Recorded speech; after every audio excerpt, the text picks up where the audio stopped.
Hey everybody, today is November 18th. What I'm doing today is disking corn stalks. So in the last video a little bit I was mowing corn stalks. I would keep mowing them if I can, or if I could, but the mower, the curtain on the front is ripping at the top. We gotta get a new curtain on there, but haven't got one ordered yet. I'm just gonna wait. We're gonna wait till next year probably to get a new one, and I never had really time to get it. I was gonna tape it up a little bit too, but decided just to disc these corn stalks instead. The disc, since we rebuilt it last spring, it really chops corn stalks up a lot better. So you can tell this is where I haven't done yet. I'm going sideways at the rows in this field. It seems to be doing a little better. And then over here, chops it up pretty good, knocks them over, and throws some dirt on top of it. So they should break down a lot better. Deer are starting to come out. There's a couple right there, and then there's two right there in the entrance of the field. Window's a little dirty, but you can still see them. But yeah, they really like these fields out here. So the reason we're disking and mowing these corn stalks is so they'll break down a lot easier. It feels a little rough going in the opposite direction than what we normally do, but yeah, we're getting at least chopping the corn stalks off, or mix them up a little bit, so then they will break down easier and better.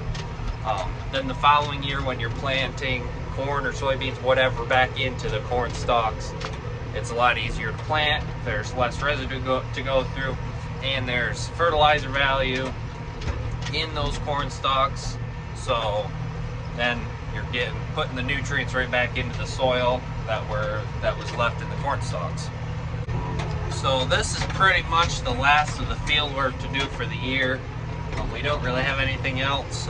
Throughout the winter, there's nothing to do. We just spread manure every day and wait till springtime to do the cycle all over again.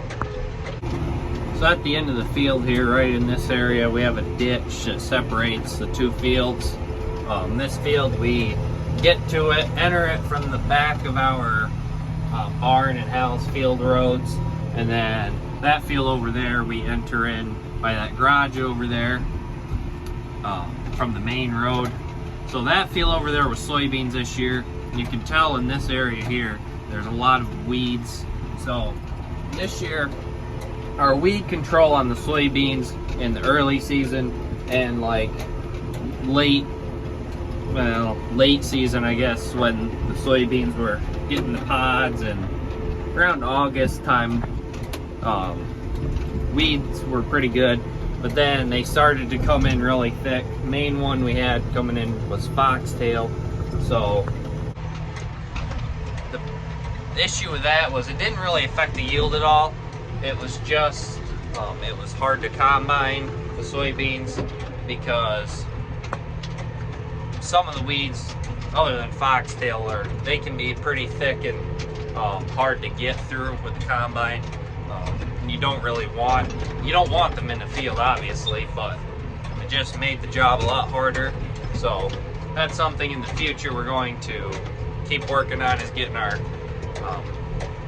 weed control programs a lot better. Corn this year, we got our weed control really good on. We started using a new product called Diflex, and that really took care of a lot of the problem weeds we normally deal with. Like mare's tail's the main one, really coming in around this area. Roundup doesn't kill it, so you gotta find a few different products to kill it, but we figured that out. So I want to thank you all for the support in the last video. I know it was about 2.5 months gap that I didn't post anything. It was a good break, I guess I could call it, from this. YouTube does keep me busy between recording the videos, editing them, posting, keeping up with comments and all that. And I'm glad. I do enjoy it a lot, and I knew I wasn't going to be able to really keep up with it at the beginning of the school year and soccer season. The other thing is, a lot of you guys were asking about how the soccer season went. So this year we were very low on numbers. A lot of games we only had 1 or 2 subs, so it was tough. Some games we didn't have the best record, but we were in a lot of games, competed well, and see how next year goes. If we can get some more kids to come out for soccer.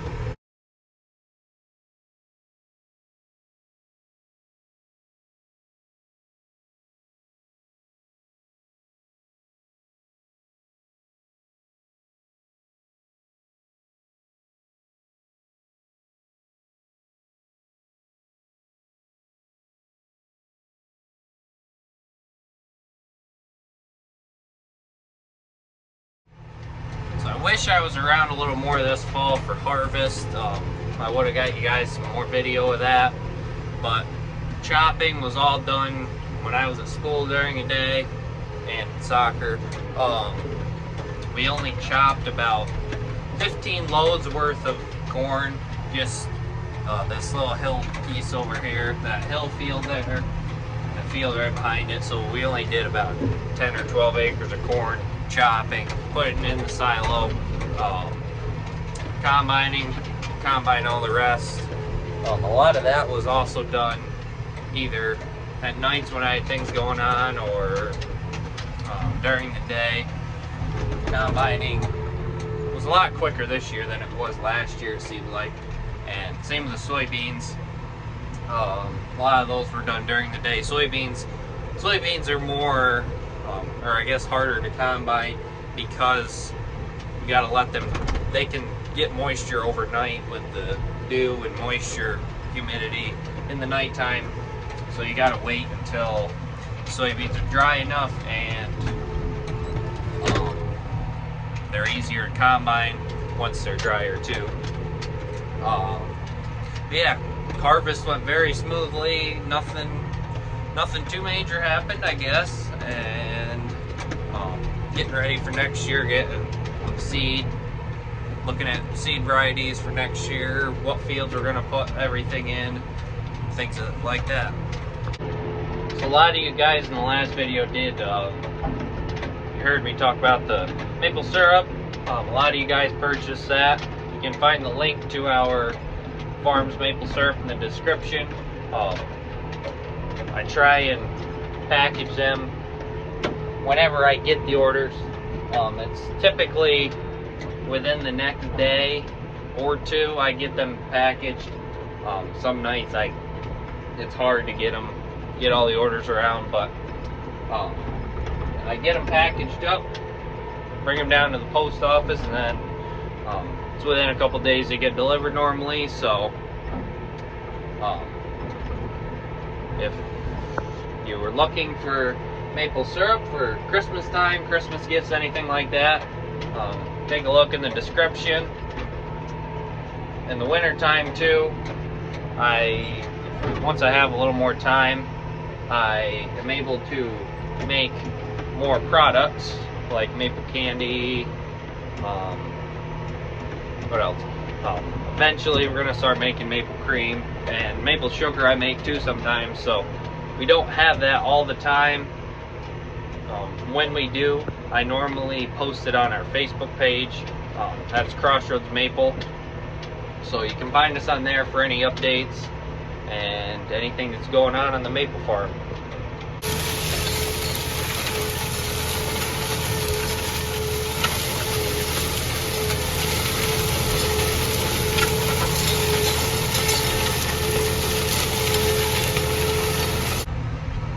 So in the next video, hopefully I will get some video on the barn, get some video of the cows. Right now we're milking 7 cows, and then we have the heifers split into 2 different groups, a bigger group and a smaller group, to go outside every day. We have a group that stays inside, and that's about all the cows. I'll get to show them soon, but for this winter, if there's anything in particular you guys really want to see, let me know.